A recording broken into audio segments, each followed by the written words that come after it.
anything that Sophia does, I think, is incredible, and I love her so much. But then also, it was like, yeah, because it was all these girls, you know, women, and obviously Colin. But I think, you know, it's the girls' story. They hold the power in the situation, I think. And with Alicia, my character, she's kind of the promiscuous one a little bit. If I guess how promiscuous you can be in Civil War times, meaning she wears her hair down and shows her corset a little bit. Sometimes that's like a big no-no. But also, I mean, you can't even imagine, I guess, growing up during the Civil War, how hard it must have been, and also they were also kind of bored, I think, in this girls' school. It's like boredom. It's like, what do? We go to these classes, but we're stuck in here. And then, so when things are shaken up, you know, when we find Colin, for my character at least, it's kind of an awakening, you know, to see a man. Like, they haven't seen a man in a very long time, you know. And I think it was fun to get to play someone like that, and I'm in that time period too. I've never done.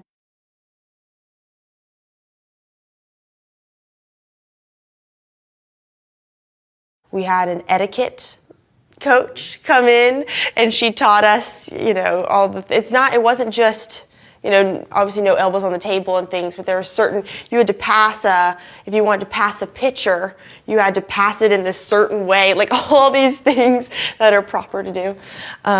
We had a dance teacher come in who taught us some dances from that time period. And also and we were all together, so all the girls, like we all just got to feel comfortable with each other. There are these women who also have been trapped in this house, you know, not really seeing the outside world in a way, living in the wartime on scarce food, you know, all this. And so it's these women that are there, and then finally they get this man, but he kind of, yes, we're intrigued with him, but we kind of outsmart him in a way. He thinks that he can outsmart us, but then we can outsmart him.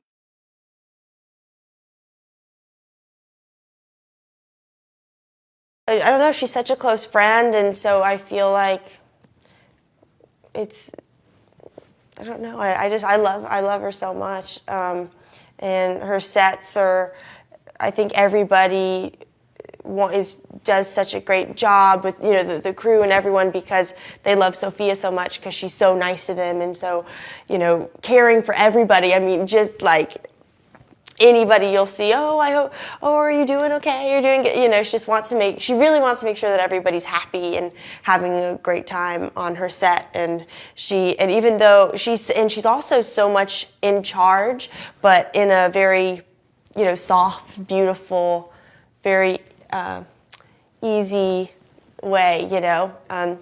She has that elegance, and yeah, it's really, it's cool to see. I don't think there's many people like Sophia. She's very unique.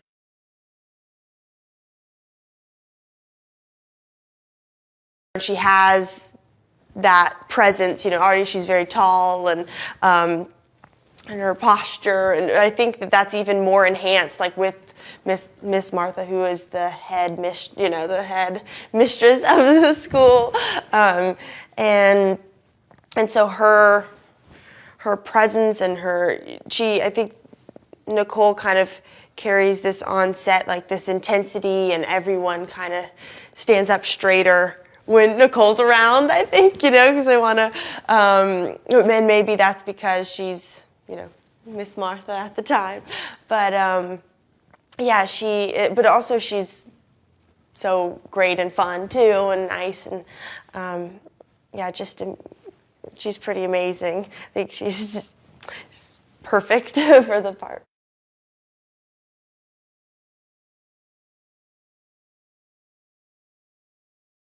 Colin's great. Yeah, he's great as well. I know he's had to, do a lot of, because, you know, things happen to his leg, and so he's had to deal with that. He's had canes and crutches and all this. And gosh, we had one scene where he comes in and he really frightens us all, and we're all like terrified. And I remember we were off camera, and it was his close-up, and it was terrifying. I mean, I think we looked around and we were like, oh my God, it was so scary. Because when you meet Colin, he's like friendly, smiling, loud, like talks really fast, just like ready to go. But then when he did that scene, it was like, oh, that's not Colin.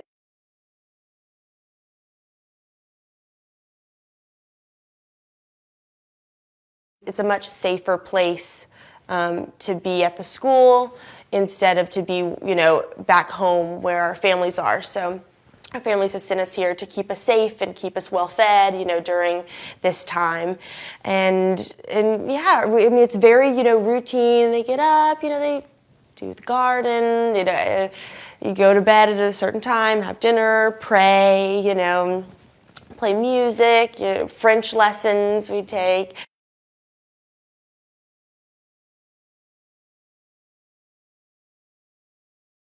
Amy, while she's out in the garden, she's like picking mushrooms, and she finds McBurney, who is he's a Union soldier and he's wounded, and we take him in, which it's like, why do we take him in? Because you shouldn't, because he's obviously he's the enemy. All of us are terrified. It would be, at any moment, because we've obviously, all the girls, we've heard all these stories, these terrible things happening,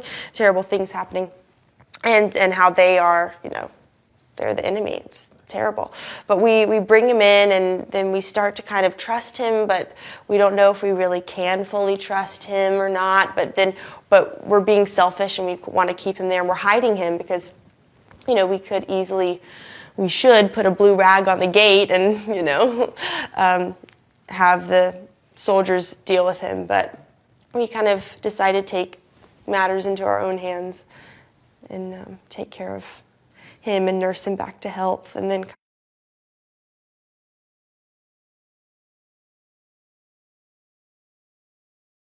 well, I have a corset on right now. Yes, corsets every single day, and they have to measure your waist every single day because the skirts are made to fit that waist size. So every day we get it on, get measured, and then put our clothes on. You cannot get dressed alone, that's for sure. Someone has to come in there. You can't even get undressed alone. Like, you have to, so many buttons and things. But it does. I mean, obviously you have to wear the corset because, well, they did back then, but it just makes you stand up.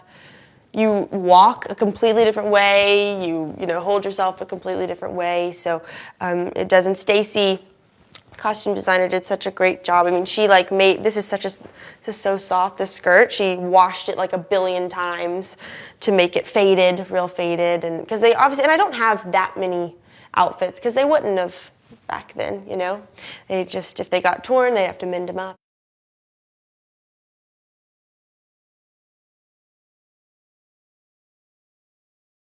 We had a dinner table scene.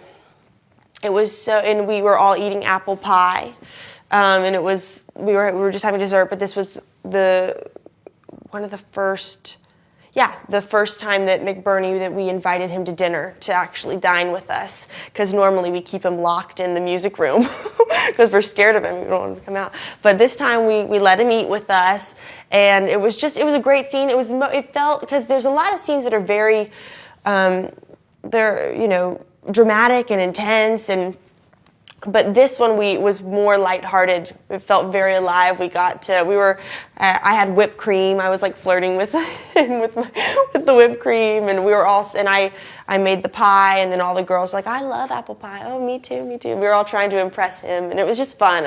That scene was great because I think we got to let loose from all of the more traumatic scenes that we had already done. So that one stands out just because it just was really alive. We could laugh, and it was fine.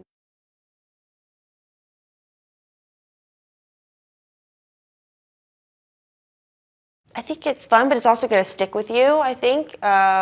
Definitely. I hope, after going out, you'll I guess the best movies, you're thinking about them for weeks, and I think this is one, because there's so many little details in there that I think you have to watch a couple times also to pick up on the nuances, because there's definitely a lot, and people who, I also think that not many people have seen the original movie, or maybe they have, and so it would be fun it's like kind of a retelling of that story, and it's a great one, and there's a lot of movies in the Civil War or whatever, but I don't think there's never been one like this, because it's set in, we've only filmed in 2 locations, it's set at a house, and that's it, and just showing a story of these people's lives in just a little, a month period of time, not very long, and so much happens, which is a lot like life, so yeah, I hope that they enjoy it and think about it. Hey, so I hope you liked the video. Now stay with me as I have an interesting behind-the-scenes fact.